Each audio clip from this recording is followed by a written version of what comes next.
Hey everybody, welcome to the video. Today we got a possession game.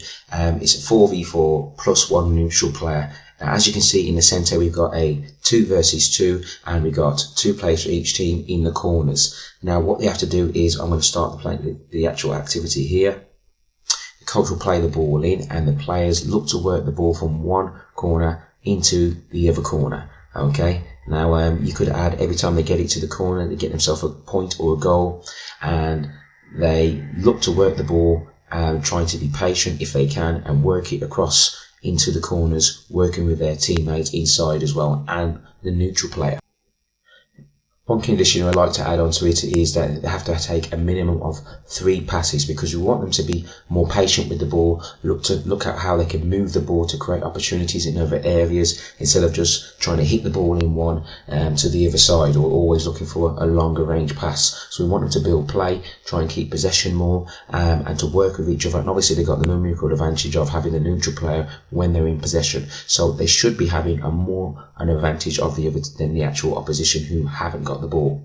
One thing I would like to add is the neutral player, is because he's a spare player, try to encourage them to play quickly. So obviously you want them to try and move the ball as quickly as possible, instead of just staying with it all the time, keeping hold of it. What you tend to get with younger players, they keep on the ball sometimes a bit longer than they need to, so we want to try and encourage them to play quickly if we can. Now, some progressions you could add to this is the players in the corners. We could minimize their touches on the ball, so we could say you can have 2 or 3 touches only. Me personally, I don't like to always restrict players in terms of how many times they touch the ball. I prefer to say just try and play quickly, and try to really encourage them to play the ball quicker, because obviously in games you're not always restricted on how many touches you take on the ball. So my view is then why restrict them in the game? But if that's part of how you like to do things, then you can. I'm not obviously going to tell anybody not to do something that they tend to do. So if you would like to actually place restrictions on them, you can. I would only use it on the ones in the corners, maybe not so much the ones who are actually inside the area. More so just encourage them to play the ball quickly.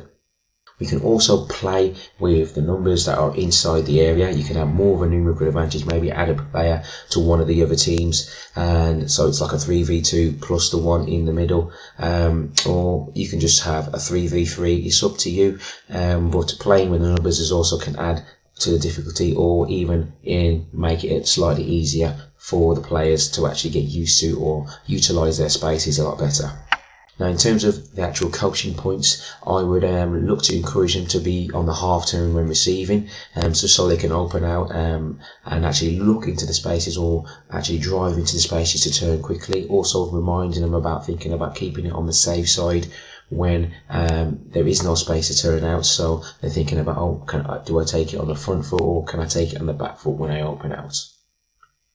Thinking about providing quick support. Can they provide those good supporting angles where their teammates can see them, and can they do them quickly as well, where we don't want them to be lethargic in this? Can they provide those quick supports so the ball can be moved quickly, and we can create those openings in order to get the pass forward? Can they go where the space is? Alright, so can they get their eyes up and see where the space is, and can they actually, when they are out of possession, look for those spaces so they can actually get the ball, and when they're in possession, can they spot those spaces so they can actually attack the space with the ball as well? So go where the space is. And importantly, can they move the ball quickly?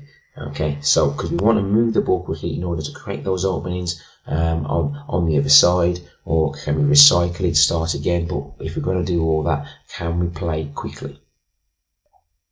Okay, that's the end of this practice. I hope you enjoyed it. If you did enjoy it, make sure you give us a thumbs up and subscribe to this channel. Also, if you want more practices like this one that you're seeing right now, then I recommend that you get the Youth Football Coaching Under 12s book, which will be in the description below for the link for that. It's by our partners, Coaches Training Room.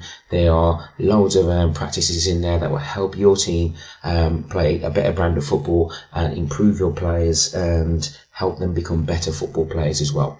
Alright, so the link for that will be in the description below if you want to get hold of that book, and I'll see you on the next video.